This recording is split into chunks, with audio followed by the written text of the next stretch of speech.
On parle de Ouija. Et là, t'as la mère d'un ami à moi qui se retourne, comme ça, et qui fait « Ne faites jamais ça ». Ce qui me perturbait, c'est qu'il pouvait bouger de manière très vive et en tournant sur lui-même en même temps. Est-ce que tu as peur de la mort? Une séance de Ouija, et là, il s'est passé des choses assez incroyables. C'était dans la maison de mes parents où j'avais régulièrement l'impression d'entendre quelqu'un marcher en pantoufles en traînant un peu des pieds, tu sais.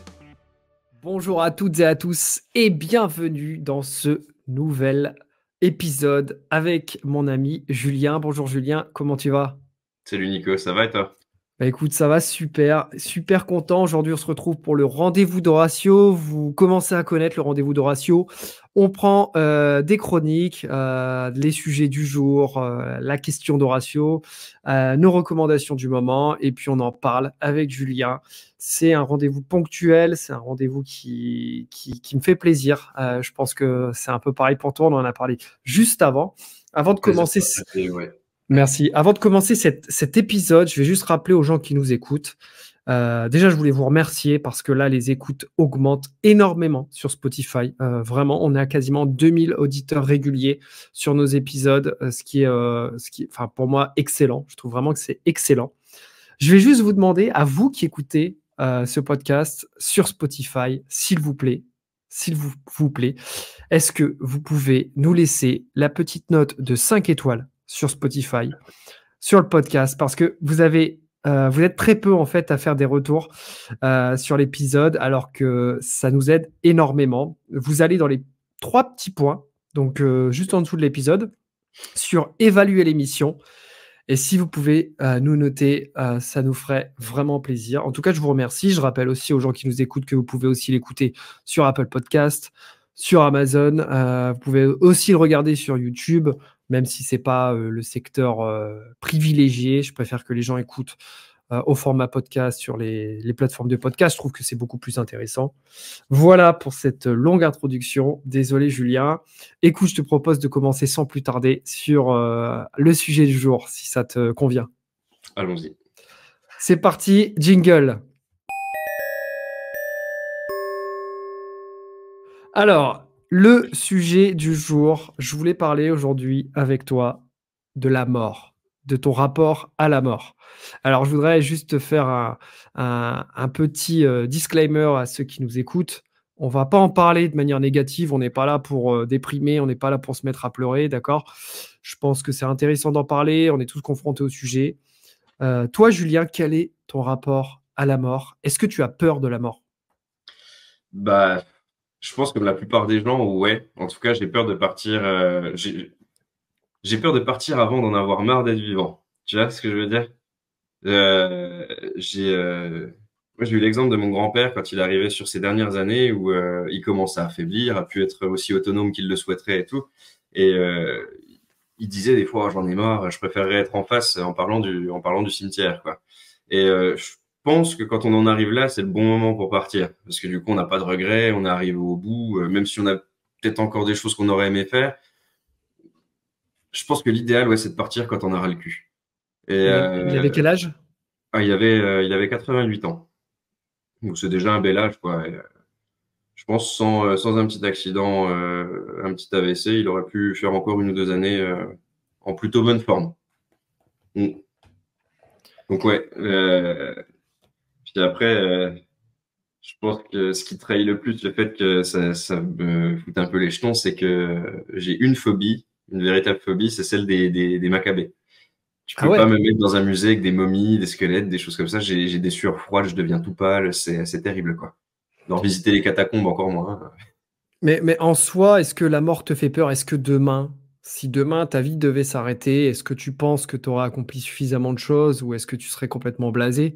Bon, cette question, c'est un peu un non-sens parce que Ouais, quand quand on a on 30 meurt, ans, voilà, voilà. Mais est-ce que du coup, la mort te fait peur dans ce sens-là? dans le sens où elle pourrait survenir à tout moment, et puis, Ouais. bah, pas tant, mais je pense que c'est parce que je me balade de manière un peu inconsciente par rapport à ça. Euh, même si j'aime beaucoup, tu sais, les Marc Aurèle et compagnie avec le stoïcisme qui disent Memento mori, rappelle-toi que tu vas mourir et tout. Euh, c'est pas une phrase que j'ai dans la tête de manière omniprésente. Donc après, j'ai connu le décès soudain d'une personne que je connaissais à peu près, qui a eu un accident dans les montagnes. Je pense que tu vois de quoi je parle. Et là, ouais, dans les jours qu'on suivit, par contre, j'y pensais régulièrement. Genre, dès que je traversais la route, je me disais, bah là, je pourrais très bien me faire renverser ou autre. Mais moi, je suis pas dans cette angoisse du fait que ça pourrait arriver à tout moment, par contre.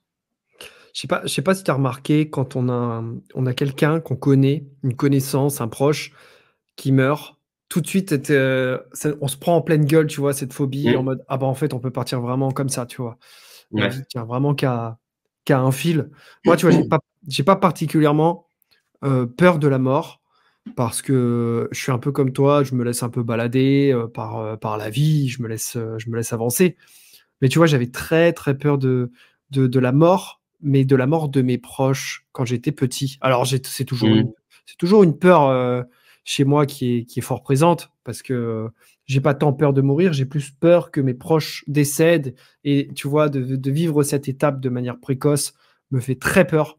Et quand j'étais petit, alors très petit, hein, je devais peut-être avoir 3 4 ans, je me souviens de crises, littéralement, de crises d'angoisse que je faisais dans mon lit, tu sais, je me mettais à pleurer, je me dis, ah, mais qu'est-ce qui va se passer si papa ou maman Ouais. meurt, tu vois, et j'étais angoissé. T'as jamais eu cette angoisse-là quand t'étais petit? Bah, c'est marrant que t'en parles parce que, alors, bon, déjà, je pense que la peur aussi prégnante quand on est enfant qu'un des parents ou les parents décèdent, je pense que c'est lié au fait qu'on dépend vachement d'eux quand on est gamin. Mais le coup de la crise d'angoisse dans le lit, moi, je me rappelle d'une que j'ai fait quand j'avais 7 ans. C'est le jour où j'ai pris conscience que moi, j'allais mourir un jour. Et je me suis retrouvé dans le lit, tout seul, quoi. Il devait être, quoi, 9h, 9h30. J'étais en train de cogiter. Et puis, la réalisation soudaine, quoi, qu'un jour ma vie prendrait fin dans des dizaines d'années. Et j'en ai pleuré. Et mes parents sont venus à la porte voir, ils sont venus derrière la porte me demander si ça allait. Et j'ai dit oui, oui, tout va bien. Et puis j'ai processé le truc dans mon coin tout seul à 7 ans. Mais je pense qu'il il arrive à une période assez tôt dans l'enfance où on en prend conscience de ça quand même. J'ai eu exactement la même chose que toi. C'est-à-dire que quand j'ai pris conscience que j'allais mourir, je me mettais à pleurer et j'allais vers mes parents. J'étais très jeune, hein, et je disais, mais qu'est-ce qui se passe après la mort? Enfin, on va où? Tu sais, comme un enfant Mm, le dit, en fait. On n'arrive pas à se projeter. Je pense qu'un enfant a beaucoup d'imagination, énormément d'imagination, et il est capable d'essayer de s'imaginer les situations beaucoup plus facilement qu'un adulte, tu sais, parce qu'il y a cette capacité à se mettre dans une situation. Mais c'est vrai que face à la mort, c'est le rideau blanc, en fait. On est mm. incapable de se dire, mais qu'est-ce qu'il y a après, quoi? Je sais pas si la question t'est arrivée comme ça, toi. Non, en fait, ça m'a. J'ai le souvenir de l'émotion et de la sensation, en fait. J'ai pas le souvenir du processus, du cheminement. Je me rappelle juste que j'ai été cueilli par l'idée, quoi. J'ai eu une épiphanie. C'est tombé comme ça d'une seconde à l'autre. Putain, un jour, je serai mort. Un jour, je serai plus là. Et potentiellement, il y a rien du tout. Et parce que, en plus, j'étais pas élevé, enfin, mes parents sont pas spécialement croyants. Ma mère un peu plus que mon père, tu vois, mais pas non plus, ça a pas fait partie de mon éducation. Mhm. Juste, je sais pas, moi j'avais peur de l'orage. Ma mère me disait que c'était les gens au paradis qui faisaient rouler des tonneaux, tu sais, c'était ça le tonnerre. On a tous Alors eu ce genre de. j'ai tout de suite eu une image méga glauque, genre de rangées de gens. C'est très bizarre, hein, des rangées de gens en fauteuil roulant, tu sais, qui étaient sur le dos. Et entre ces rangées, t'avais des mecs qui poussaient des tonneaux. Je sais pas pourquoi j'avais imaginé ce truc-là. Et en fait, du coup, ça me faisait encore plus flipper que la vraie raison de pourquoi il y avait du tonnerre. C'était pareil, moi. Elle me disait, ah, mais c'est le bon Dieu qui fait bouger les meubles. Tu sais. Alors du coup, j'imaginais un peu une forme de Zeus, tu sais, qui bougeait les Ouais. meubles et tout. Je flippais complètement, quoi. Mais c'est difficile. Enfin, toi, en tant que parent, admettons, si tu avais des enfants, on va pas dire si tu en as ou si tu en as pas, je sais pas si tu veux le divulguer aux gens, mais si demain tu as ton enfant qui vient te voir et qui te dit: «Papa, j'ai peur de mourir, j'ai peur que tu meures», tu lui dis tu lui dis quoi, pardon, pour le rassurer à ton gamin? Parce que c'est compliqué quand même. Moi aussi, super rassurant, tu sais. Ouais, super rassurant ça. Ben, je sais pas, moi, ce que je lui dirais honnêtement, hein. Et puis comme j'ai pas, comme moi j'ai pas mis mes parents devant ce fait-là, tu sais, comme je disais, moi je me suis posé la question, j'ai eu la réalisation, et puis quand ils m'ont demandé si tout allait bien, j'ai dit oui, oui.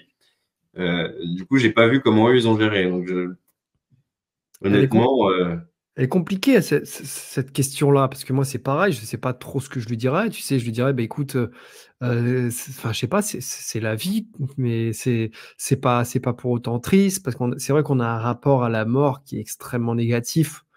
Aujourd'hui, on sait tous que ça va arriver, on fuit tous plus ou moins le sujet. bah On puis vit c'est le rapport occidental à ça aussi, hein, parce que tu as des sociétés où c'est célébré. au Mexique, par exemple. Ouais, oui, oui, ou même je sais plus exactement où, mais où tous les ans ils déterrent les morts et ils font la fête avec, quoi. Donc Tu l'as vu le dessin animé Coco? ouais, ouais, ouais, il est magnifique. Il est super beau ce dessin animé, il est vraiment Mm. magnifique. Bah, je pense que ça pourrait être, je pense que c'est le genre de truc dont on pourrait se servir pour un gamin qui fait sa première crise de panique par rapport à ça, tu sais. Lui montrer Ouais. un petit conte un peu touchant. Et puis, parce que même dans les passages où il y a des personnages qui disparaissent définitivement, c'est triste, mais c'est pas douloureux. Ils acceptent leur sort, ils sont en paix quand ils partent et tout. Enfin, mais après, je pense faudrait partir sur le fait que, bah déjà, il est petit, il a encore beaucoup d'années à vivre, et que quand il sera plus grand, il verra pas les choses de la même manière, et puis que faut pas qu'il se pose la question beaucoup trop tôt non plus, quoi. Est-ce que finalement, à l'image de Coco, est-ce que le plus triste, c'est pas la mort en soi, mais c'est le fait d'être oublié par ses proches? Ouais, et puis en même temps, ça fait partie du packaging aussi, quoi. Enfin, comme toute notre vie, et là, on va basculer un peu sur le nihilisme, mais tu sais, comme toute notre vie, en fait, on va avoir des objectifs à atteindre, on va bosser pour avoir des ronds de côté, pour acheter une maison, on va chercher à rencontrer quelqu'un, fonder une famille, avoir un héritage à laisser, tout ça. Et même si on n'a pas d'enfants ou autre, enfin, tout ce qu'on construit de notre vivant, une fois qu'on n'est plus là, ça ne nous appartient plus. Et par exemple, les nouveaux propriétaires de ton logement, ils vont pas savoir qui t'étais. Et puis ton logement, bon, il y aura peut-être un peu de ton énergie dans les murs, quoi, mais ça s'arrêtera là, quoi. Alors là, on parle de la mort du point de vue du sens de la vie, finalement. C'est de se dire, heu, mais si tu veux, la mort en tant que telle, heu, c'est une notion qui est super neutre, en fait, quand tu y regardes. Mm. Elle n'est ni bien ni mal, c'est juste une notion neutre, une Ben, c'est notion très ça. terre à Parce qu'en terre. fait, ce qui te fait mal, c'est dès que tu te mets dans l'anticipation de son arrivée. Et de toute façon, tant que tu l'anticipes, ça veut dire qu'elle est pas là. Et une fois qu'elle est là, bah toi, t'es plus là. Donc, effectivement, il y a pas de véritable raison de la craindre, puisqu'on sait pas même, on sait même pas exactement en quoi ça consiste, et ça reviendrait à, ce serait comme passer sa vie à redouter l'inconnu, en fait, et à se priver d'expérience, quoi. Ça reviendrait C'est au même. la peur n'évite pas le danger, l'exemple de Exactement.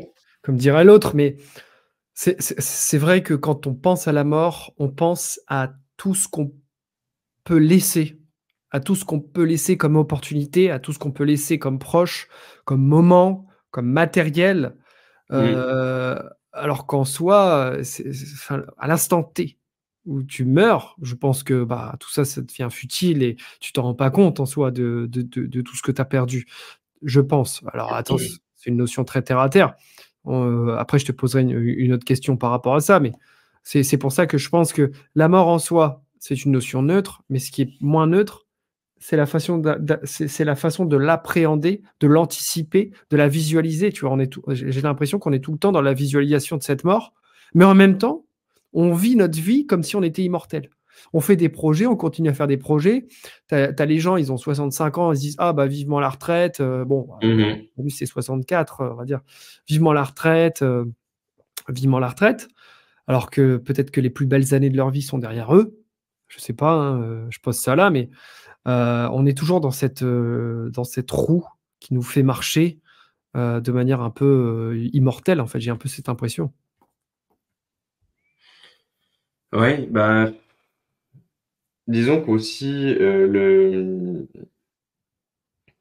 le fait d'ignorer la mort qui vient, ça nous permet de vivre bah, déjà dans le déni, et puis ça nous permet aussi d'assumer, enfin de pas assumer justement nos envies finalement.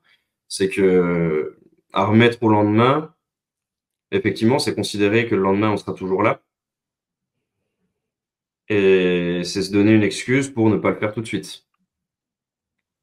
Donc après, le fait qu'on traverse l'existence sans penser à, bon, tant mieux hein, qu'on pense pas à la mort H24 parce que sinon ce serait quand même assez terrible. Mais c'est vachement lié à la spiritualité aussi, et je pense que à une époque où les sociétés étaient plus spirituelles, plus bon, religieuses pas nécessairement, mais en tout cas plus axées sur l'introspection et la réflexion, les gens avaient plus conscience quand même de ce fait-là et agissaient un peu plus en accord avec eux-mêmes et ce qu'ils étaient fondamentalement, quoi, sans se faire influencer par des discours, des doxas ou même leur peur, quoi. Ouais, effectivement, tu as raison et tu vois, ce qui est plus beau que la mort, Julien, je pense que c'est le combat. Le combat entre les 2, entre la naissance et la mort, c'est la vie, tu vois? C'est le fait de poursuivre un but, de poursuivre un objectif, d'aller chercher ce que tu as envie d'aller chercher. Parce que dans ta ligne de temps, bah, ta naissance, c'est juste ça et ta mort, c'est juste ça. C'est juste Mmh. un fragment, si tu veux, de ta ligne de temps et entre les 2, tu as énormément de choses à accomplir et ce qui est beau, je pense, qui est admirable, c'est le combat que tu vas mener. Tu as des gens qui affrontent au quotidien la douleur, la séparation, la dépression, la maladie.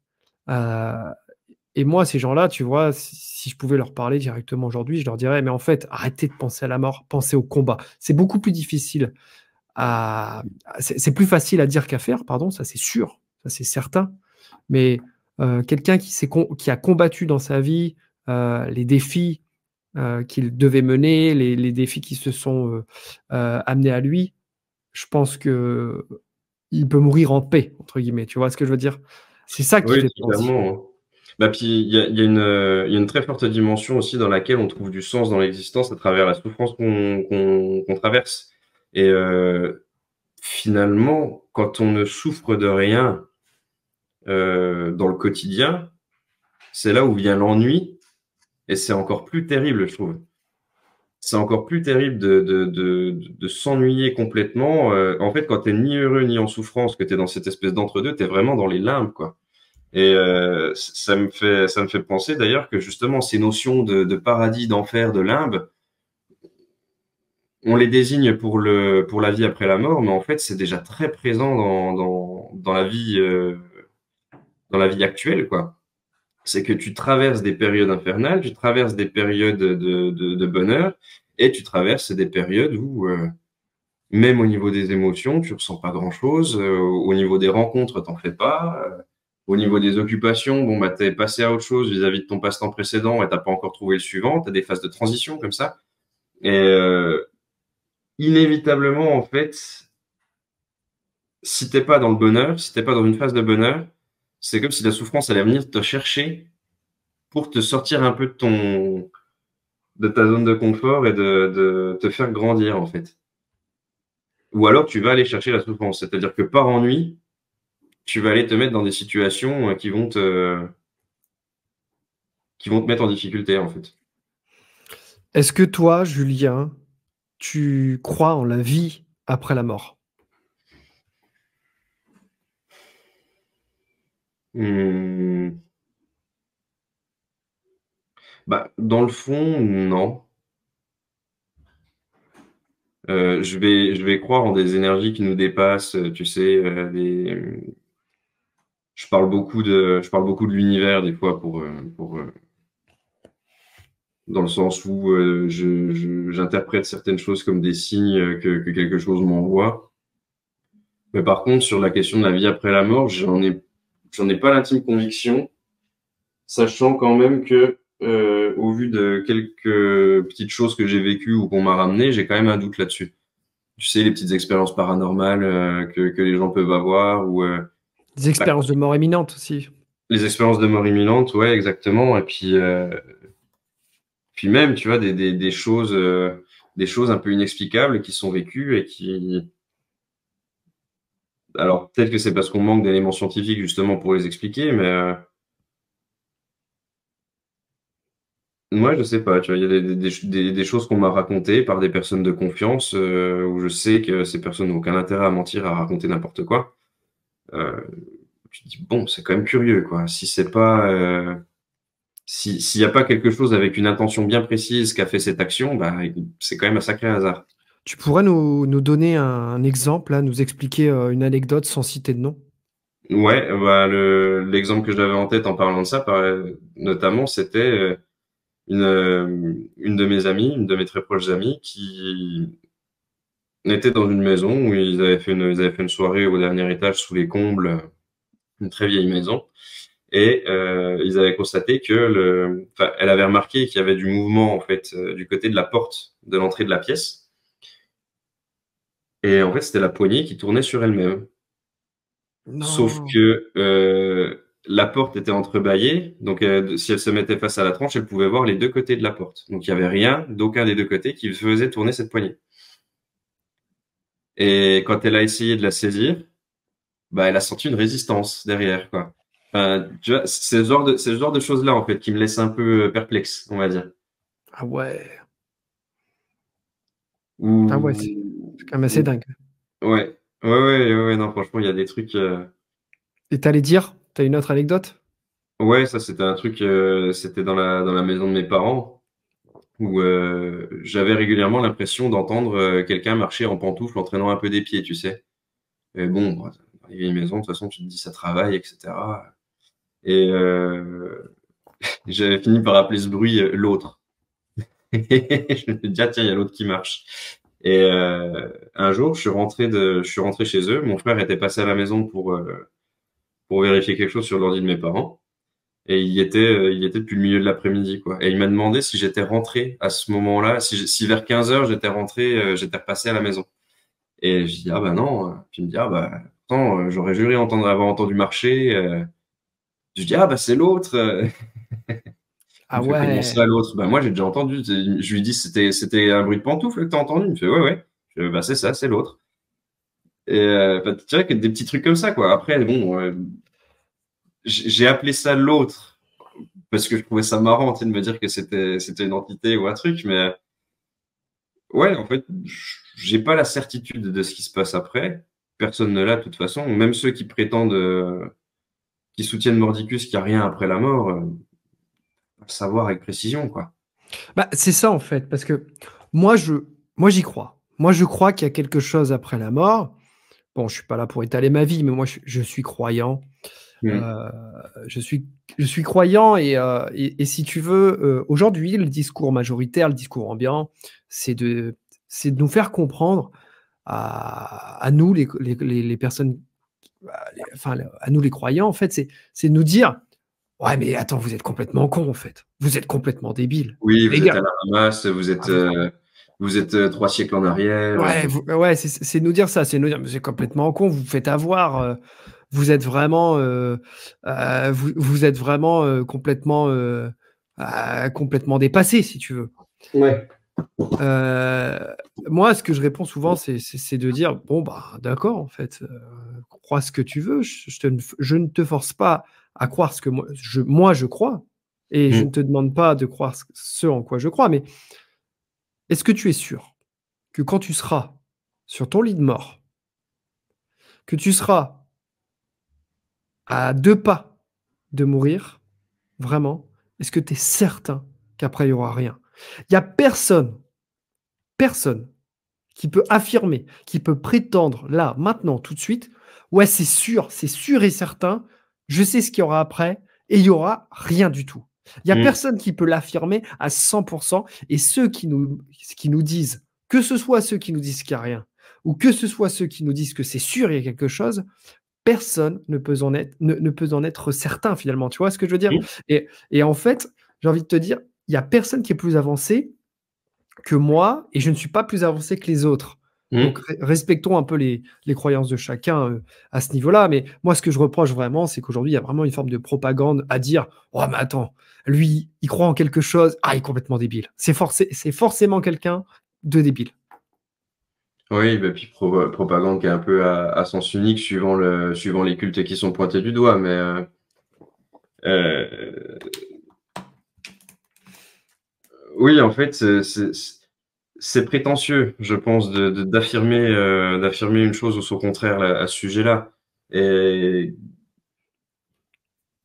finalement, libre à chacun de relever d'accepter le pari pascalien ou pas, quoi, de se dire dans le doute, il vaut mieux ou au contraire de se dire bon, bah, puisqu'il y a rien, open bar, quoi.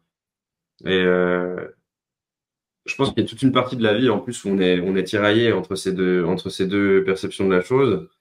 Et au début, enfin moi personnellement, j'ai toujours été athée, mais très tôt je me suis revendiqué agnostique.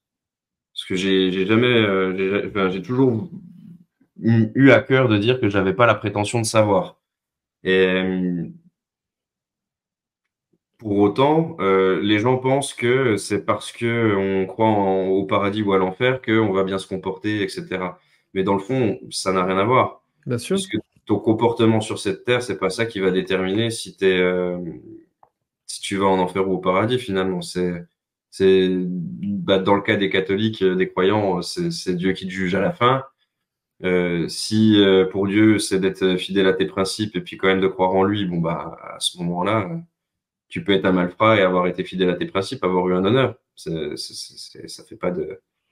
Donc je me suis perdu. Bah, Je ça sais arrive, hein, plus où écoute. j'allais. Mais non, mais tu vois, c'est vraiment quelque chose qui, moi, me tient à cœur de le dire là, avec toi et pendant cette conversation qu'on a tous les 2 parce que c'est vraiment quelque chose que je ressens dans la société actuellement. C'est on te fait dès que tu crois en quelque chose, on te fait passer pour un gros débile. Sauf que, personne ne peut lever 100 des doutes, en fait. Mmh. 100. Il y a personne qui peut dire: «Ouais, c'est bon, je sais qu'il y a rien». Non, c'est peut-être parce que tes professeurs t'ont dit qu'il y avait rien, c'est peut-être parce que tes parents t'ont dit qu'il y avait rien, que tu penses qu'il n'y a rien. Peut-être C'est que ça tu aussi, ouais. voilà et peut-être que tu ne t'es pas questionné plus que ça, tu ne veux pas être confronté à cette question. Voilà et inversement. Voilà, moi, je cherche pas à faire du prosélytisme, je suis pas là pour ça, mais c'est mon avis sur la question et bon, tu parlais, toi, des événements un peu paranormaux, que tu as vécu. Est-ce que tu crois à ça au moins? Est-ce que tu crois au paranormal? Est-ce que tu crois aux esprits, à ces choses-là? Bah, c'est pareil en fait, malgré les quelques petites expériences que j'ai pu avoir, j'en reste pas persuadé en fait. Ça, c'est tellement flou, ce sujet-là, que je pense qu'il faudrait que pour vraiment y croire, il faudrait que j'en voie un de mes propres yeux, quoi. Pour, tu sais, un peu comme saint Thomas, quoi. Je crois que ce que je vois. Et en même temps, je pense que le fait de croire surtout, c'est avant tout quand même pour se rassurer. Mais il y a un peu ce côté où en fait, où si tu crois en une vie après la mort, est-ce que c'est pas une vie dans laquelle tu auras une seconde chance pour accomplir tes objectifs non atteints? Tu sais? Alors, Est-ce que c'est pas une excuse aussi, dans certains cas, hein, pour ne pas faire les choses de ton vivant et excuse-moi Julien, est-ce que tu peux te rapprocher? Je t'entends un peu moins pardon. bien. Non, Et oui, je me disais, en fait, est-ce que le fait de croire dans une vie après la mort, c'était pas une sorte d'excuse pour pas faire les choses de son vivant, tu sais? alors, Pour moi, je pour sauter la pression, en fait, s'enlever la pression. Enfin, moi, je sais que quand je me figure que le tout ce qui est esprit et tout, dans les moments où je me dis que ça existe, ou dans le moment où je me dis qu'il y a potentiellement une vie après la mort, bah, l'effet que ça a, c'est que ça me rassure. Et ce côté rassurant, il m'ôte un peu dans une certaine dimension la motivation d'accomplir certains objectifs. alors moi, ma question c'est Premièrement, est-ce que c'est grave? Déjà, première Mmh. question. Deuxième question, enfin, c'est pas vraiment une question, c'est plutôt une réflexion, pardon. 2e réflexion, c'est de me dire, bien sûr qu'il y a des personnes qui vont croire en quelque chose parce que ça les arrange parfaitement, Mmh. parce qu'ils vont se dire: «Ah bah, au moins ça va laver tous mes péchés», comme on dit dans le jargon. Mais, donc il y a cette partie-là, mais il y a aussi des gens qui vont croire parce que ça leur donne des principes, ça leur donne un but, une Mmh. existence. Ça leur permet d'avoir de belles valeurs. Alors je pense que dans les croyants, tu as plusieurs types de personnes, tu sais. Croire en quelque chose, ça te permet aussi d'avoir une raison d'exister parfois, d'avoir une Oui. raison de vivre, et ça peut être super positif. C'est-à-dire que je veux être fidèle à ma femme, je veux bien éduquer mes enfants, je veux être un bon père pour eux, je veux être un bon collègue de travail, je veux être une personne gentille, qui aide mon prochain, qui aide les personnes en difficulté, par exemple. Je veux être quelqu'un qui soit fidèle à mes principes, droit dans mes bottes, droit dans mes baskets, qui peut aider mon voisin. C'est bête, mais ça fait sens et ça fait société avec les gens, tu sais? Ça peut Oui. permettre de vivre ensemble en cohabitation, proche et en cohabitation moins proche, mais ça peut être une raison valable, ça peut être une raison suffisante selon moi. Alors, il y a ce type de croyant, effectivement, tu as peut-être un type de croyant qui effectivement se légitime un mauvais comportement, Mmh. pour se dire: «Ah bah, de toute façon, c'est bon quoi, je serai lavé de mes péchés, c'est pas grave, je peux faire à peu près n'importe quoi, de toute façon, je serai excusé». Alors, Mmh. moi, je pense pas que ce soit la majorité. Ou alors je pense que c'est une fausse croyance. Je pense que c'est une fausse croyance, et j'ai envie de dire, si les croyants, ça peut leur permettre parfois de se rassurer un peu, si croire en quelque chose, ça peut les rassurer à être moins stressés, moins anxieux, moins déprimés. Peut-être que ça peut potentiellement leur éviter une consultation chez le psy, j'en sais rien, tu Mmh. sais? Heu Bah, heu, est-ce que c'est disons pas que positif? disons que dans l'exemple en plus, si on prend l'exemple, vu qu'on est en France, en Europe, du catholicisme, la confession, ça a une dimension, ça a une vertu de thérapie finalement. Puisque tu as ton rendez-vous régulier avec ton curé et puis tu lui parles, en fait. Et lui, il te rassure. Bien Il te sûr, donne la marche à suivre pour plus recommencer, il te guide, c'était un peu les psychologues de l'époque, quoi, au final. Et sur le côté aussi où ça donne un code, effectivement, ce qui est intéressant, c'est que, d'où l'origine du mot religion aussi, religaré, relié, euh, ça permet de donner un corps commun de principe à toute une communauté, effectivement. Après, si on repart un peu sur une dimension plus philosophique, tu vas avoir ce que les philosophes appellent des lois naturelles, tu sais, qui dépassent les hommes un peu. Où, en gros, tu as des principes un peu universels comme ne pas faire de mal à l'autre, la loi du talion, ces choses-là, tu vois. bien sûr.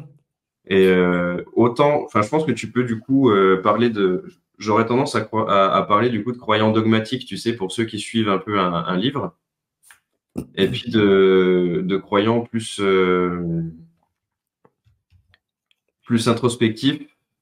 Enfin, je m'explique. En fait, c'est pas tant des croyants dans le sens où ils croient en quelque chose d'extérieur, mais c'est des spirituels qui sont tournés, tu sais, vers l'introspection et sur l'amélioration de soi constante. Ouais, ouais, ouais, je vois ce que tu veux dire, La volonté d'être vertueux, en fait.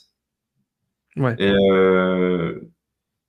je sais que moi, dans ma vie quotidienne, par exemple, c'est la dimension vertueuse, l'envie de tendre vers le vertueux qui prime. J'ai fait des conneries. J'ai fait des conneries, j'ai fait du mal à des gens m'ont fait du mal en retour aussi. Enfin, tu vois, c'est donnant-donnant, quoi.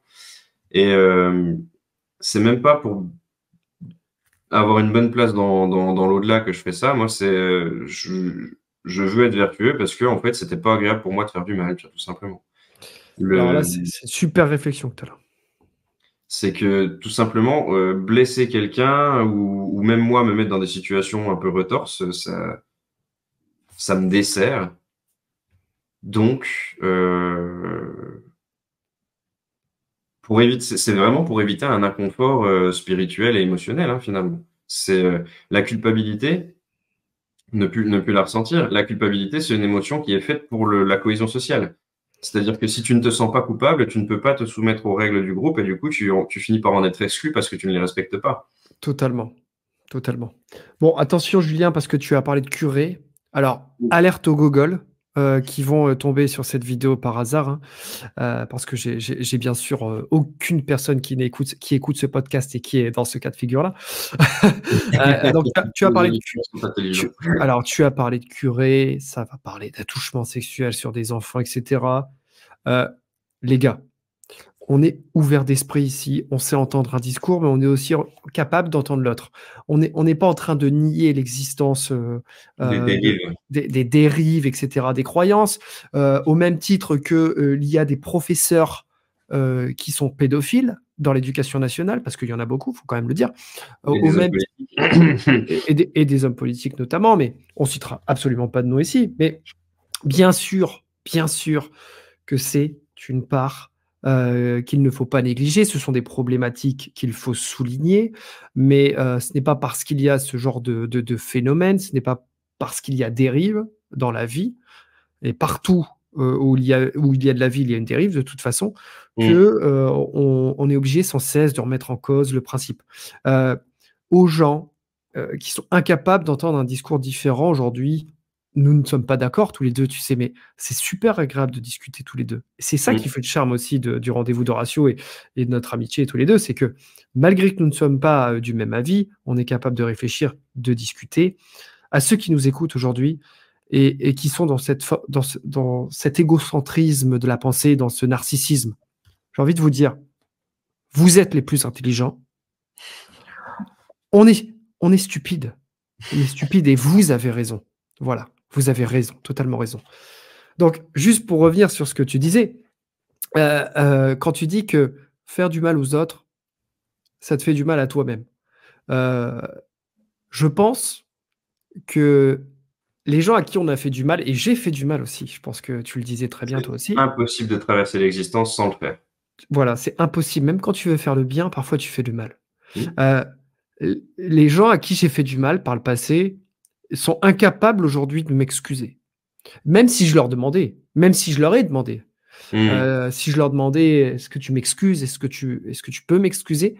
Beaucoup d'entre elles, alors attention, j'ai pas non plus blessé 1000 personnes dans ma vie, on dirait que je suis un On peut tyran. pas blesser 1000 fois 1000 personnes.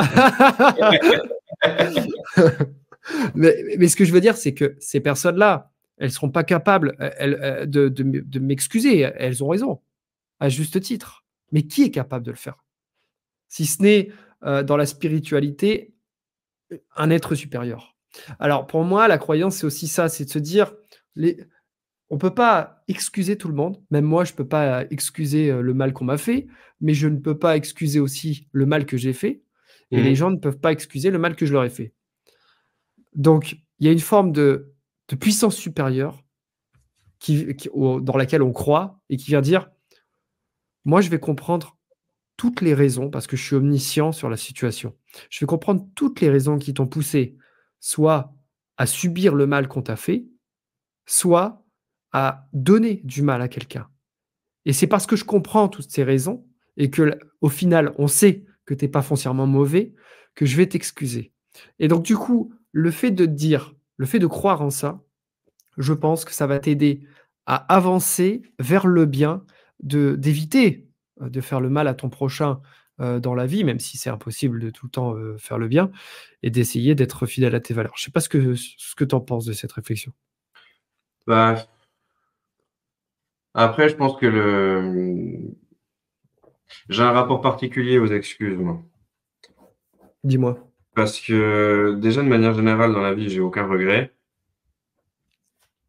Et si je fais du mal à quelqu'un, m'excuser, ça voudrait dire que j'ai regretté de l'avoir fait. Malheureusement, ce serait hypocrite de le dire, en fait. Si j'ai agi de telle manière à l'instant T, c'est que j'en avais envie et que j'en avais rien à carrer. Tu vois ce que je veux dire? Ouais, je vois totalement. Par contre, libre à la personne en face de me pardonner cet égarement. Tu vois ce que je veux dire aussi? Et moi, c'est comme ça que je fonctionne, en fait. C'est que on est tous humains, on peut tous dévisser et on porte tous le mal en nous autant qu'on peut porter le bien, tu vois? On est capable du meilleur comme du pire et pour citer la Fédération française de funk, dans le pire, on est les meilleurs. Mais le truc, c'est que on peut pas prédire avec exactitude comment on va se comporter, quand bien même on a un codex de principes très établi et qu'on suit à la lettre. On peut avoir des moments où on est en souffrance et où du coup on dérape. On peut avoir des moments où juste on est tellement dans l'instant présent qu'on se rend pas compte de ce qu'on est en train de faire. On peut avoir des moments où on n'est pas dans notre état normal non plus. On peut avoir des moments où bah, c'est notre petite partie un peu diabolique qui prend le relais et ça reste nous-mêmes. Le tout, c'est de savoir en fait ne pas réitérer la même erreur avec la même personne. Et si possible, pas avec d'autres personnes non plus. Mm. Donc moi, du coup, je pars du principe que les gens peuvent faire une connerie, au même titre que moi, je peux en faire une. Et que bah, moi, j'aimerais bien, si je fais une erreur, qu'on me la pardonne, et j'accepterais totalement, si je la recommence, qu'on me dégage, tu vois. Ouais, je comprends. Donc je fonctionne comme ça. Si tu pouvais revenir dans le passé pour potentiellement revivre certains moments avec des personnes qui t'ont marqué, des personnes que tu as blessées ou qui t'ont blessé, est-ce que tu le ferais? Bah, par contre, non, parce que... Donc tu parles vraiment de revivre, c'est-à-dire que ça se repasse exactement de la même manière, quoi. Non, c'est dans l'optique où potentiellement tu pourrais revivre la situation, changer, Ah, on va corriger. corriger des paroles, corriger des actes, corriger, voilà, sans forcément aujourd'hui que ta situation soit différente, en laissant de côté tout ce qui est effet papillon, théorie du chaos, mais plus en te disant: «J'ai la chance, j'ai la potentiellement je peux me racheter, quoi».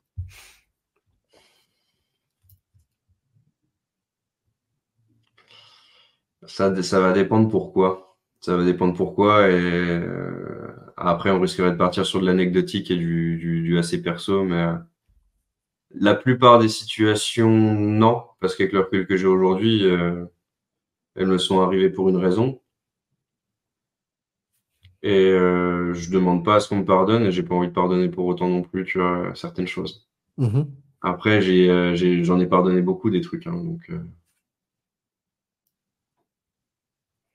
Cette notion de pardon, elle est vraiment importante, par rapport au sujet de la mort, parce qu'on a l'impression qu'on s'égare, alors que pas du tout, parce que la notion de croyance, elle est directement liée à celle de la mort.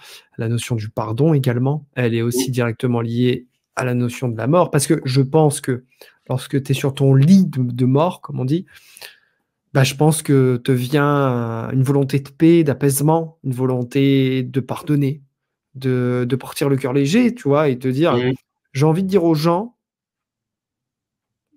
que, bah, que je les aime déjà, mais j'ai envie de dire aux gens que je ne vois plus, qu'ils me pardonnent pour ce que j'ai fait et qu'ils sachent que si je l'ai fait, c'est parce que j'avais des cartes à jouer à un moment donné et que je devais les jouer comme ça en fonction de la situation donnée». Tu vois ce que je veux dire? mmh. Tu es dans une partie de poker, bah, tu as le flop, en face de toi. Je crois que ça se dit comme ça. Tu as, bon, tu as 2 cartes à jouer. Tu as 3 choix, tu peux soit faire, miser, soit, suivre, soit, enfin, tu vois, soit passer, quoi. Et malheureusement, tu as ces choix-là en fonction des cartes que tu as. Tu peux pas Mmh. changer ta main. Si tu as une paire de 2 dans ta main, tu peux pas magiquement la transformer en paire d'as, tu vois ce que je Non, veux dire? et tu peux choisir de passer plusieurs fois dans la vie, mais tu peux pas faire que ça non plus, sinon tu passes à côté. Mmh. Et c'est aussi pour ça que je dis qu'on peut pas traverser l'existence sans blesser personne. Parce que blesser personne et ne pas se blesser, ça veut dire ne pas vivre. C'est comme un gamin qui arriverait à jouer sans finir avec les genoux écorchés, quoi. Mmh. C'est exactement pareil. Tu lâches un gamin une après-midi tout seul, il y a obligatoirement un moment où il va se prendre une vôtre. Totalement. Et ça fait partie du jeu, en fait. Et moi, je sais que j'ai passé plusieurs années où j'ai eu peur de prendre des vôtres métaphoriques et où, du coup, je vivais de manière un peu épisodique, quoi. Un peu comme si je mettais le temps de me retaper avant de. Sauf que sur les vôtres psychologiques, on devrait pouvoir se permettre de passer un peu plus vite à autre chose. Parce que autant bah, le corps, il met le temps qu'il met à se retaper, autant le mental, tu peux rester bloqué bien plus de temps que nécessaire sur un événement qui t'a blessé, et là, tu perds du temps de vie. Tu sais, aujourd'hui, il y a une hausse de la dépression chez les jeunes notamment, mais pas que. Il y a une hausse des maladies, psychiques, du Mmh. stress, de l'anxiété. Il y a tout ça qui est en constante augmentation aujourd'hui. J'ai l'impression, alors je peux me tromper, j'y vivais pas, mais j'ai un peu l'impression qu'avant, dans les temps anciens, les gens n'avaient pas tout ça. Est-ce que tu penses que le rapport à la mort a changé aujourd'hui, qu'on le mentalise trop? Ou est-ce que tu penses que les sociétés anciennes étaient peut-être plus croyantes et donc plus rassurées sur cette question, notamment de la mort? Bah après, je sais pas si les troubles psychiques ou tout ce qui est dépression, etc., c'est vraiment lié à la peur de la mort. C'est Jim Carrey qui disait que la dépression, c'était ton âme qui supportait plus le masque que tu lui mettais. Mmh. Et je pense que c'est surtout qu'en fait,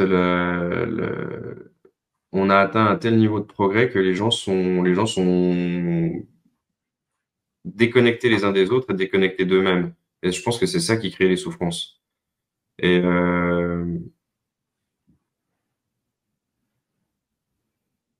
le rapport à la mort, je ne sais pas, mais le rapport à la spiritualité joue beaucoup. Le rapport à la spiritualité, c'est ce qui va te donner le sentiment d'appartenance à une communauté soudée. C'est ce qui va te permettre d'être en phase avec toi-même, avec tes émotions, avec tes principes. C'est ce qui va te permettre de savoir méditer, quel que soit le culte ou le dogme auquel on croit. La prière va être une forme de méditation, typiquement. Euh, on parle de mantra dans le bouddhisme. Réciter des Ave Maria ou des sourates, c'est la même chose. C'est des mantras aussi. Euh,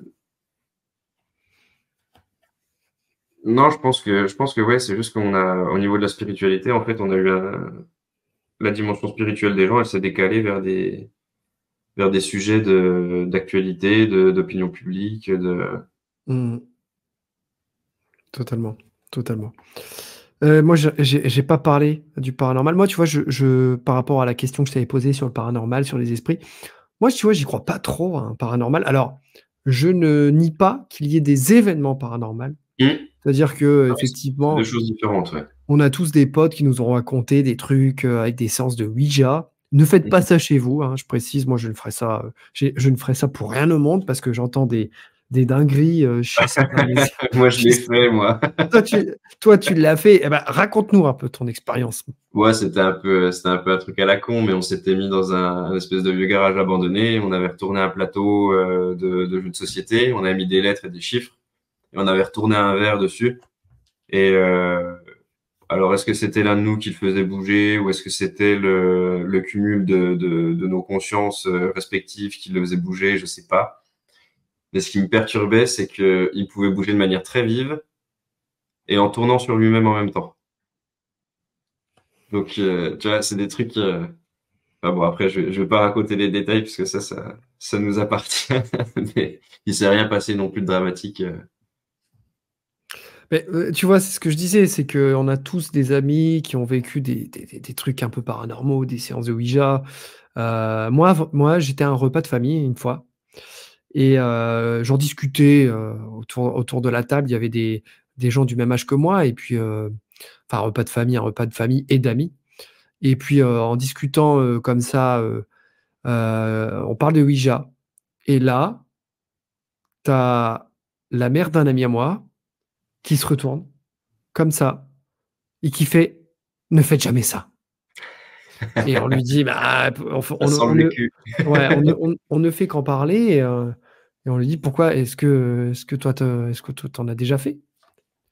Et elle nous dit que: «Ouais, ouais, elle en a déjà fait» et on lui demande: «Bah, est-ce que ça avait fonctionné? Est-ce qu'il s'était passé des choses?» Et elle me dit: «Ouais, il s'était passé des choses» C'est et ça qui est que hallucinant. C'est que et personne n'y croit jusqu'à ce qu'on le fasse, en fait. c'est ça et elle m'avait dit que ça l'avait traumatisée, sachant que cette personne, c'est une personne très terre à terre, vraiment terriblement terre à terre, qui est pas du tout, voilà, dans la métaphysique, dans le mentalisme et cetera, ce genre de choses, si tu veux, dans la spiritualité et quand elle nous avait dit ça, moi, ça m'avait fait froid dans le dos. Alors, c'est cette première anecdote-là, puis l'anecdote d'un très bon ami à moi aussi, qui, a fait avec son groupe de musique, pareil, une séance de Ouija et là, il s'est passé des choses assez incroyables. Alors encore une fois, je vais pas rentrer dans les détails, je suis pas sûr que ça intéresse les gens qui nous écoutent, mais Ouais, il y voilà. a toujours un peu de curiosité morbide. Ouais, peut-être, mais si tu veux, ouais, ça avait bougé, il y avait apparemment un esprit qui essayait de rentrer en contact avec eux, ce genre de choses. Alors, moi, je ne nie pas que ce genre de choses se produisent. Non, après, c'est Après, qu'est-ce qui les cause? C'est ça qui est un peu plus délicat. exactement, c'est l'explication. Moi, je pense qu'il y a toujours une explication. Voilà, il y a toujours une explication. La seule chose qu'on peut pas expliquer, c'est peut-être justement la cause première, comme on parlait en début de podcast, mais voilà, ce genre de choses, je suis assez sceptique. Je t'avoue que je ne crois que ce que je vois, comme tu le disais. Mmh. Bon, écoute, Julien, est-ce que tu as des choses à rajouter sur le sujet du jour, sur la mort? Bon, je pense on a fait un bon petit tour déjà dessus. Bon, écoute, parfait. C'était passionnant. Ça me fait toujours plaisir de parler avec toi. J'espère que ça a plu aux gens qui nous écoutent et qui nous écoutent jusqu'ici. Alors, passons, si tu le veux bien, à la chronique numéro 2. La question d'Horatio. Allons-y.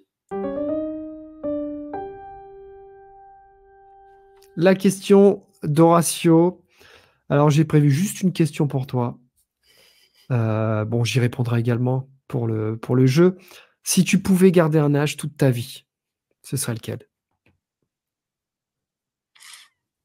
Ah, c'est dur d'y répondre quand on n'est pas arrivé à la fin. Euh, je pense que là, moi, je commence au niveau psychologique, intellectuel et physique, je me sens bien. Mais je pense que j'ai pas encore atteint vraiment le pic, Mhm. tu vois, pour moi. Donc, je dirais, franchement, entre 30 et 35. Je pense que ce serait bien. D'accord, ok. Ouais. Parce que Euh, c'est là où tu deviens quand même vraiment solide sur tes appuis, tu as un peu de vécu. T'es Euh, mature, ouais, t'es mature. ouais, tu es plus confiant, tu as moins peur du regard des autres et tu as tous les possibles qui s'ouvrent quand tu as la trentaine, je trouve. T'as eu la décennie de la vingtaine où c'est un peu le bac à sable de la vie, tu sais, où tu fais plein de trucs. Puis dans la trentaine, t'es fort de tout ce que t'as fait dans ta vingtaine et puis tu t'avances tranquille, tu papillonnes un peu plus, je trouve. Elle est marrante cette question-là parce que je pense que si tu la poses à un mec de 40-50 ans, il va Mm. répondre 20 ans, tu vois. Ouais. Et si tu la poses à un mec qui a 18 ou 20 ans, il va répondre plus, tu vois. Mm. Je pense, a priori. Moi, je tournerais plus autour de 25 ans. Parce que Ouais. comme tu l'as dit, entre 18 et 25 ans, tu fais des expériences un peu calamiteuses de la vie, tu es encore immature, Pour t'as la pas plupart encore des de... gens, en tout cas, ouais. Ouais, pour la plupart des gens, après, c'est pas une règle infaillible. Il y en a qui sont très matures très tôt et il y en a qui sont matures beaucoup plus tard. Mais du moins, moi, c'était un peu comme ça. J'ai fait beaucoup de mauvaises expériences. Pas de situation professionnelle, pas de finances aussi, hein. Tu Mhm. es fort dépendant pendant ces périodes-là. On est dépendant de plus en plus tard avec nos modes de vie, nos études, etc. Mm. J'ai l'impression qu'à 25 ans, tu commences à atteindre un pic. Tu es en forme physiquement, Mm. tu es en forme, voilà, tu pas de douleur particulière normalement, sauf exception. Il y a toujours les malchances de la vie qui arrivent à certains, malheureusement. Donc, tu es en forme, tu te sens bien, tu commences à voir la vie sous un autre prisme, autonomie financière, Mm. et puis tu commences à être quand même un peu mature. Enfin, je sais pas ce que tu en penses. Mais... Ah oui, oui, je suis d'accord. Bon, après, c'est juste que le degré de maturité dans lequel je me sens le mieux, c'est clairement celui que j'ai actuellement, quoi. Après, moi, j'ai une particularité, c'est que ma vingtaine, je l'ai un peu vécu à l'envers. Mhm. J'ai eu un début de vingtaine assez stable. Bon, je faisais mes études et tout, mais j'ai été en couple de mes 19 à 25 ans, Ah ouais. avec la même personne. J'ai fait mes études. À partir de 23 ans, j'ai commencé à bosser, à gagner ma vie. Euh, et en fait, c'est à 25 ans et demi où moi, j'avais tout foutu par terre et j'ai recommencé à zéro. Et par contre, c'est entre mes 25 et 30 où j'ai vécu plein de choses. Et puis là, d'ailleurs, je continue à en vivre. Ouais. Donc, c'est peut-être pour ça que je me sens bien là, justement. Peut-être que si j'avais vécu ma vingtaine un peu comme toi, j'aurais dit le Mhm. même âge. Du coup, en fait, j'aborde la trentaine comme toi, tu as dû aborder tes 25 ans, je pense. Je pense que c'est ça qui se passe et ça dépend vraiment de tes expériences parce Mm. que bon, quelqu'un qui à 25, 26, 27 connaît un divorce, des déceptions phénoménales, il aura plus tendance à dire, je sais pas, plus tard, tu vois. Bah, c'est ça. Au final, bon, moi, c'était pour un divorce, mais on était pacsés et tout. Bah, il y a quand même marqué divorcé sur ma feuille d'impôt. Ah, J'ai l'impression d'être un daron de 40 ans, tu sais. ah, c'est clair, ouais. Mais les déceptions sont pas les mêmes, en fait. Les grosses déceptions, elles te forgent et en fait, les grosses déceptions, c'est même pas qu'elles te forgent, c'est qu'elles te font, elles te font en fusion, en fait. Et après, tu deviens un métal liquide prêt à être coulé dans un moule, si tu veux. Et après, tu as les expériences qui, elles vont te forger. C'est plus les expériences, elles vont te chauffer et puis il va falloir marteler dessus pour en faire quelque chose, tu vois. Une grosse déception, c'est les gros coups durs, vraiment. Là, c'est plus le moment de montrer de quelle boîte t'es fait, justement. Jusqu'à où il va falloir te chauffer pour que tu sois complètement liquéfié et qu'il n'y a plus rien à tirer de toi. C'est pas faux. C'est pas faux. Tu vois ce que tu disais, ça me fait penser à une chose aussi, c'est que quand tu es plus jeune, tu t'assumes moins. Ah, clairement. Parce que typiquement, tu sais, là, ce podcast, bon, moi j'ai lancé le podcast parce que déjà j'aime bien parler, je crois que ça s'entend. Mais aussi j'adore écouter les gens, j'adore écouter ce qu'ils me racontent quand je fais des interviews de personnes sur ma chaîne de podcast. J'adore écouter leur vécu, m'en inspirer. J'ai toujours essayé de m'inspirer. Dans ma vie, de manière générale, j'ai essayé de m'inspirer. En fait, j'essaye toujours de m'inspirer de ce qu'on me dit et du vécu Mm. des autres, parce que je pense que parfois, ça peut nous faire gagner du temps. Oui, Et il y a des leçons, on peut apprendre des leçons des autres, ouais. exactement. Et tu vois, cette chose-là, de faire ce podcast, parce que j'en ai envie, tout simplement, avant, je ne l'aurais peut-être pas fait. Alors, peut-être entre 18, 21, 22, 23 ans, tu sais, tu es là, tu dis, tu as peur du regard des autres, tu vas peut-être te sentir jugé de ce que vont dire tes amis.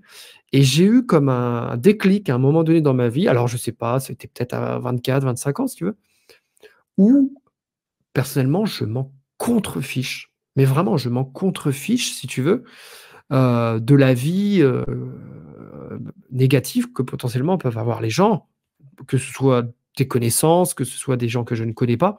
Si tu veux, c'est comme un commentaire négatif, si tu veux, ça me fait, mais véritablement, ni chaud ni froid. Alors je dis pas ça parce que, j'ai envie de faire genre, hein, comme on dit, mais véritablement, en fait, c'est avant, ça m'aurait peut-être atteint, tu vois? Je me serais remis en question, je me serais dit: «Ah, Ouais. je» tu vois? Mais Mais au même titre qu'un commentaire positif t'aurait vachement plus touché ouais, exactement. aussi. C'est-à-dire que si c'est je sais plus quel stoïcien a dit ça, recevoir sans bouffer d'orgueil et perdre sans déchirement. Mmh. Et c'est pareil avec le regard des autres. C'est ne pas se gargariser de l'admiration et ne pas se marteler, ne pas se flageller du désapprouvement. Oui, c'est ça. Ouais, de la Ah, désapprobation. désapprobation, le Mmh. désapprouvement. Oula. Non, mais exactement. Mais c'est ça, en fait, si tu veux, c'est que, dans la vie, j'ai envie de faire ce que j'aime, ce que j'ai envie de faire. Je Mm. cherche pas à faire enfin, tu vois bien, là, on fait des podcasts, d'une durée d'1 heure, 1 heure et demie. Si demain, j'avais envie de gagner ma vie, par le biais d'internet, je ferais certainement du divertissement. Je ferais certainement des vidéos, de 8 minutes, de 9 minutes sur YouTube, on parlerait d'actualité et cetera. C'est pas l'objectif. J'avais envie vraiment de faire quelque chose de profond qui puisse servir à d'autres, qui Mm. puisse amener, la réflexion, la discussion et bien évidemment, le format podcast n'est pas du tout, intéressé, si tu veux, parce que c'est un format qui marche très peu, encore actuellement. C'est un format qui se développe seulement, mais qui marche très peu. C'est vraiment une communauté qui est très ciblée. Mais même si c'est ciblé, même si ça a une visibilité qui est faible, je pense qu'avant, j'aurais eu du mal à le faire parce que je me serais toujours posé 1000 questions. Alors qu'aujourd'hui, je sais ce qui me guide. Ce qui me guide, c'est de faire ce que j'ai envie de faire et ce que j'aime et ce que j'ai envie de tenter. Et tu vois, rien que de me dire ça et de me dire: «J'ai juste envie de faire quelque chose qui me plaise, en fait, point. J'ai pas envie de Mmh. me faites pas chier, je vous fais pas chier, j'ai pas envie, si tu veux je ne critique personne». Quelqu'un qui va se lancer, je sais pas, dans un business, je m'en fiche, en fait. Menez votre vie comme vous l'entendez Mmh. vous.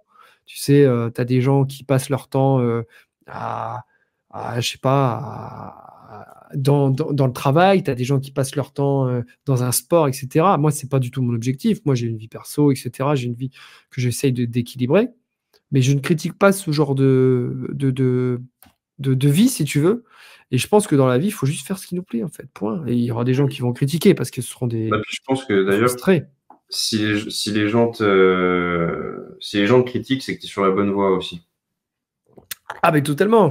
Tu sur la tienne, en fait. Sinon, si tout le monde approuve ou autre, puis encore, il y a des manières d'approuver. Quelqu'un qui t'encourage, même s'il est pas d'accord, c'est quelqu'un qui t'encourage à suivre ta voie, tu vois. Euh, mais Totalement. ouais, des gens qui sont critiques, en fait, c'est des gens qui finalement te voient faire quelque chose que tu as envie de faire alors que eux se privent, je pense. Ouais, je sais pas. Je sais pas s'ils ont foncièrement Dans une envie de le certaine, faire. non, mais pas forcément envie de faire la même chose, tu vois. Ouais. Genre, ils te voient faire un truc que toi, tu as envie de faire et eux, ils ont certaines envies, je pense, qui s'autorisent pas. Ouais, c'est vrai, tu as raison. Je pense qu'il y a ce manque d'assurance de faire Et quelque chose. ouais, bah oui, et je pense que plus tu es en phase avec toi-même, justement, moins tu as tendance à porter de jugement sur l'autre. Je suis d'accord avec toi. Je suis totalement d'accord avec toi, et tu as différents types de personnes. Tu as les crabes, comme on dit, qui sont en train de paniquer parce que tu es en train de faire un truc et eux, En du train coup, de ils se sortir disent: du panier, hein. «Bah, ouais, non, mais en fait, tu es en train de faire quelque chose, on va dire que par passion, par envie, par désir, et puis tu sais pas si cette chose-là, peut-être que tu vas te lasser, peut-être que tu feras autre chose qui te plaît plus Mhm. et qui te rend plus heureux, en fait. On s'en fiche. Demain, je peux faire du badminton pendant 1 an et puis, 2 ans plus tard, je fais 2 ans de tennis et puis 2 ans plus tard, je fais, je sais pas, du judo. J'en sais rien, on s'en fiche, en fait. Faisons ce qui nous plaît et puis point. Je fais ça Heu, avec le taf, moi. ah non, mais oui, mais bah, j'ai envie de te dire, c'est peut-être une façon d'être heureux comme une autre. Mais non, en fait, tu as ces fameux crabes qui paniquent parce qu'ils sont peut-être dans une situation, monotone, de routine dans leur vie, et donc du coup, bah, forcément, ça les fait paniquer. Mais j'ai un regard bienveillant, envers ces gens-là parce que je me dis, c'est peut-être une forme de nature humaine, en fait, d'être comme ça et de te dire, «Je panique face au grand vide de ma vie». Tu vois ce que je veux dire? Ouais, et puis je pense aussi que les gens blessés sont blessants, tu sais. Enfin, c'est vraiment ceux qui ont des blessures, ceux qui ont peur, ceux qui ont des traumatismes. Bah, comme tu disais tout à l'heure, en fait, il y a on joue à un instant T avec telle main et on peut pas faire autrement. Et il y a des gens, ils sont dans des phases de leur vie où ils peuvent pas faire autrement que critiquer ou que faire de la merde. Donc, c'est pareil, ça. Il arrive un moment dans ton évolution psychique où tu te rends compte que pendant des années, t'as pas réellement eu ton libre arbitre. Et c'est quand tu prends conscience de ça que tu te mets véritablement à en avoir un, je trouve. Et tu repères les comportements des gens et tu vois en fait les gens quand ils sont réellement eux-mêmes ou quand ils sont animés par des choses qui les dépassent, je trouve.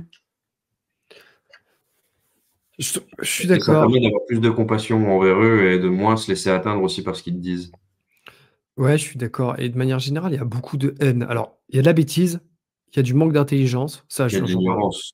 Ouais, il y a énormément de manque d'intelligence, mais tu le vois tout de suite, hein, quelqu'un qui manque d'intelligence, tu prêtes pas une seconde d'attention à ce genre de choses parce que tu t'en fous de Mm. manière Mm. générale, tu te dis mais heu, donc il y a de la bêtise, il y a du manque d'intelligence, il y a peut-être ces choses-là, mais je pense qu'il faut rester bienveillant, tu sais, par rapport à ça. Moi, j'encourage tous les gens à faire ce qu'ils ont envie de faire dans la vie, à s'en foutre. La vie, elle est courte.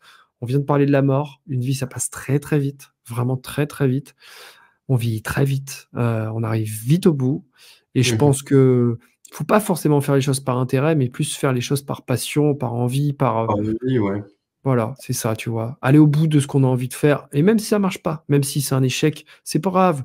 On a essayé de faire ce qu'on a envie, on a envie de jouer au foot, on voudrait essayer, de s'inscrire en club, bah, inscris-toi en club. Inscris-toi en club, c'est pas grave. On s'en fiche que tu sois pas Ronaldo, Zidane. Bien sûr qu'on aimerait tous être plus forts dans nos domaines respectifs. C'est ça l'objectif, bien sûr, c'est d'essayer d'être plus fort. Mais plus fort par rapport à qui? Plus fort par rapport à soi-même, plus fort par Bah rapport à oui, qui l'on était hier, tu vois? à ton toit de la veille, effectivement, ouais. Voilà, attends-toi de la veille et puis arrêter de se comparer aussi aux gens, de se mettre dans une forme de compétitivité, je suis pas mieux que quelqu'un, je suis vous êtes pas mieux que moi, tu vois? Mmh mh. Garder cette notion de tout le monde égale un, tu vois? Je fais mon Jean-Claude Van Damme, mais tu vois, il y a pas de supériorité, d'infériorité, on s'en fiche, on va tous Toi, finir au tu es fond d'un one, trou. je suis one, on est tous aware. Et c'est il est moi j'adore Van Damme parce que je trouve qu'il est incompris, il est Il tourné est en très terre à terre, au final. exactement, il est tourné en ridicule, par une certaine branche de la population alors qu'il y a pas de raison. Il parle avec ses codes, avec ses mots et c'est beau en fait. Il fait ce qu'il aime justement, tu vois? Mmh. Bref, je suis, très, causant. Écoute, je te propose de passer à la dernière chronique si tu veux. Allons-y. Alors, dernière chronique, les recommandations, du moment. Donc les recommandations du moment, est-ce que tu as des choses à nous recommander? Julien, pour ceux qui nous écoutent, qui viennent de nous rejoindre, je rappelle, ça peut être une activité, un jeu de société, des séries, des films et cetera et cetera. Alors, bah, tu dit jeu de société, ça vient de me faire penser à un truc. J'ai découvert il y a pas très longtemps le Unlock, Ah, je connais pas. grâce à quelqu'un que j'apprécie beaucoup. Et c'est un jeu de société qui peut se jouer à deux ou plus. C'est un escape game en fait. Donc il y a des cartes, il y a des scénarios. Mmh. Et il y a une application avec qui permet d'avancer dans le jeu et de débloquer des mécanismes, des énigmes, puis c'est de la déduction, de l'enquête hein, finalement. Donc super petit jeu de société qui occupe bien, qui est très frustrant parce que pas toujours très facile. D'accord, bah, excellent. Ouais, unlock comme débloquer en anglais. OK, je le note. Je mettrai tout dans la description, hein, pour les gens qui nous écoutent. Et en activité, bah, le week-end dernier, pour fêter ma trentaine, j'ai fait un saut en parachute. Yeah! Alors explique-nous. Alors, tu arrives, on va dire une bonne heure avant le saut, une bonne heure et demie même. Tu te présentes, on te reçoit. Tu passes récupérer ton matériel, donc tu as une combinaison que tu prends 2 tailles au-dessus de ta taille normale pour être à l'aise dedans. Tu te fais faire un petit briefing. On vient t'installer le harnais avec lequel tu vas avoir un pilote de tandem donc dans le dos, parce qu'évidemment je l'ai pas fait tout seul. J'aurais jamais sauté sinon. Je crois que tu peux pas, de toute façon, hein. Il me semblait que j'avais entendu ça dans un Le podcast. premier, tu dois pas pouvoir le faire tout seul, non. Et donc bref, tout le début où on te prépare, machin. Et puis vient le moment où ton avion se met sur la piste. Donc c'est un petit avion de tourisme où tu peux mettre une dizaine de personnes assises dedans, à même le sol. Et on est assis, on est emboîtés les uns dans les autres. Et là, donc l'avion décolle, on prend de l'altitude, on monte. Il prend les virages, il les prend tellement serrés que, en fait, par la fenêtre, on voit le sol. C'est l'avion est vraiment à la verticale. Enfin, les ailes de l'avion sont quasiment à la verticale, quoi, pendant qu'il fait son ascension. Et on arrive à 3300 mètres, on passe au-dessus des nuages. Et là, ils ouvrent la porte de la carlingue. Ah Et là là, il y a là. j'ai sauté en quatrième. Le premier, il était assis directement à côté du vide en attendant que ce soit son tour. Et Non. là, donc, le premier, il s'asseye sur le bord. Le deuxième, il va. Ouah. Boum. Ouais. Le troisième, il va. Et là, allez, c'est à ton tour, vas-y. Donc, on sautille sur le cul jusqu'au bord. On est pendu dans le vide. L'instructeur, lui, il est assis sur le bord de l'avion. On passe les jambes sous la carlingue pour être bien arqué. On plaque la tête contre l'épaule. Et là, on ne sait pas quand on part. Et on part. Oh!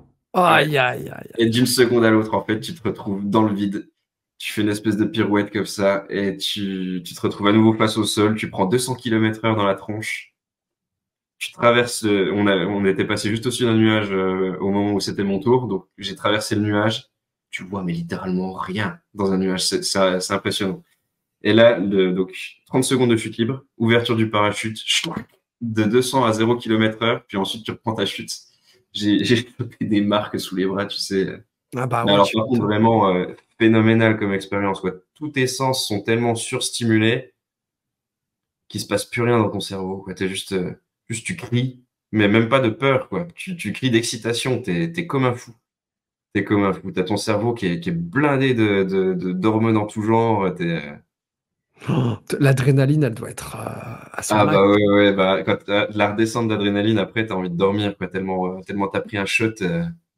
Et bah, paradoxalement, le plus flippant finalement, c'est le moment où la voile est déployée. Parce que quand le parapentiste prend des virages, bah tu prends des grosses accélérations. Et, il y a eu une ou deux fois où je me suis senti un peu tourner de l'œil. Ah ouais, à ce point-là. Ouais, ouais. Bah après bon, moi, je suis pas trop truc à sensation de base. Mais pour le coup, c'est une activité que je recommande vraiment et que je recommencerai sans hésiter pour le coup. Et le saut en lui-même, il dure combien de temps? 30 secondes de chute libre et 5 minutes de descente après. Putain, c'est quand même colossal, hein. 5 Ouais. minutes. Bah, tu descends 3300 mètres en fait comme ça. Et je crois que tu dois déployer le parachute à 1500 mètres, un truc comme ça. Et petite question, est-ce que c'est possible que lors de ta chute libre, tu percutes un oiseau? Avec des types qui attendaient leur tour dans le hangar, on en parlait justement. Alors franchement, je sais pas. Je pense que l'oiseau, il doit arriver quand même plus que toi, tu ne le vois, parce que de toute façon, t'es à 200, donc. Par contre, Ah, si tu te manges punaise. un oiseau à cette vitesse-là, Ah, ça doit être. Ah, je c'est une serais bonne une pas question. chère de toi, quoi. Bon, bah écoute, le saut en parachute, on notera. Alors, saut en parachute, je noterai également. Tu as Et, d'autres recommandations? pour faire un petit big up à la compagnie qui permet de faire ça, c'est Abeille Parachutisme qui est basé à l'aéroport du Havre. Ok, bah écoute, tu me fileras un lien si t'as. Mm. Si je peux mettre le lien. Bon, je sais pas si ça va servir à quelque chose, mais sait-on jamais. Alors, Unlock, saut en parachute, quoi d'autre? C'est à peu près tout C'est tout pour mes bon? découvertes du moment. Bon, bah écoute, c'est parfait. Moi, je vais essayer d'aller vite. Je vais recommander deux séries que j'ai vues très récemment. Alors, une, je vais essayer de bien la prononcer, c'est The Crowded Room. Alors, The Crowded, ça Ok. s'écrit Crowded. Mm. Room comme Room, voilà. C'est une série qui est Tom Holland. Elle est géniale. C'est une Ok. série un peu psychologique, un peu thriller, où on suit l'histoire d'un jeune garçon de moins de 20 ans qui a essayé de tuer quelqu'un, Ok. qui est en plein New York, voilà, mais qui s'est fait arrêter. Et on suit son histoire, on suit sa vie, on suit son enfance, on essaye d'en savoir plus. Et on découvre une histoire un peu particulière.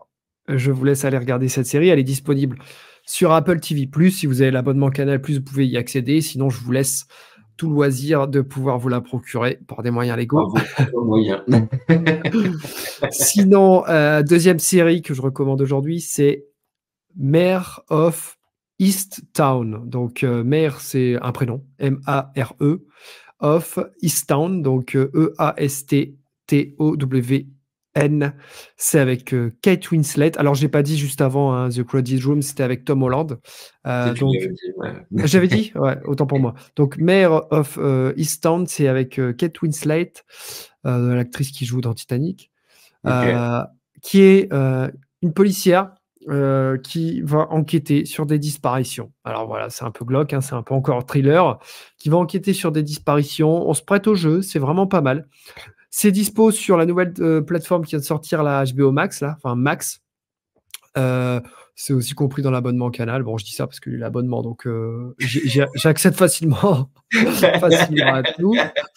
Et sinon, je vous laisse effectivement vous la procurer par d'autres moyens si vous le souhaitez. C'est vraiment super. Allez-y, faites-moi confiance, c'est génial. Voilà pour mes recommandations du moment. Bah écoute, je crois qu'on a été complet. C'était très complet. Est-ce que tu as un dernier mot? Est-ce que tu as d'autres choses à rajouter, Julien? Non, juste par rapport au thème de l'épisode, du coup, effectivement, ça, mine de rien, les années passent et puis de plus en plus vite. Donc, perdez pas de temps à vous soucier du regard des autres, perdez pas de temps à avoir peur de faire des choses. Faites-les. Au pire, vous casserez un peu les dents. Au mieux, ça peut très très bien tourner. Donc, on a rien à, concrètement, en fait, on a rien à craindre à expérimenter. Donc, expérimenter à fond. Bah écoute, on va rester là-dessus. C'était des très belles paroles de fin. Petite dédicace à mon pote Johan. Je voulais le saluer aujourd'hui. Et je voudrais rappeler encore une fois, s'il vous plaît, ceux qui écoutent ce podcast sur Spotify ou sur Apple Podcast, n'hésitez pas à mettre la note de 5 étoiles. Vous remontez, il y a les 3 petits points, évaluez l'épisode. Ça nous servira beaucoup. Vous êtes de plus en plus nombreux à nous suivre, du moins sur les plateformes de podcast. On a atteint une forme de palier, j'ai l'impression, sur YouTube. C'est pas ce qui fonctionne le plus, c'est sûr. YouTube au format podcast, c'est parce que les gens regardent, les gens regardent du divertissement sur cette plateforme. Je le mets quand même parce que je sais qu'il y en a qui n'ont pas Spotify, ni Apple, ni les autres, ni Deezer par exemple. Donc voilà, n'hésitez pas à nous suivre sur YouTube, n'hésitez pas à nous suivre sur les plateformes. Il y a aussi Instagram, aussi, je rappelle, hein, suivez-nous sur Horatio Podcast Instagram. Alors, c'est vrai que je délaisse un peu cette plateforme Instagram. Moi, j'y suis pas trop. Pourtant, je suis actif, hein, je suis actif. Mais Tu mets des stories. je mets des stories de temps en temps. Allez-y, des fois, il y a des petits indices sur les prochains invités. Et puis ça nous soutient. Voilà, c'est toujours cool, même si moi, je prends pas trop le temps non plus d'aller suivre cette page Instagram. Bref, bah, je vous remercie de nous avoir écoutés jusque-là. Julien, je te dis à la prochaine et je te remercie. C'est toujours un régal de discuter avec toi. À tantôt, comme disaient les Normands. Allez, à bientôt, Julien. Salut.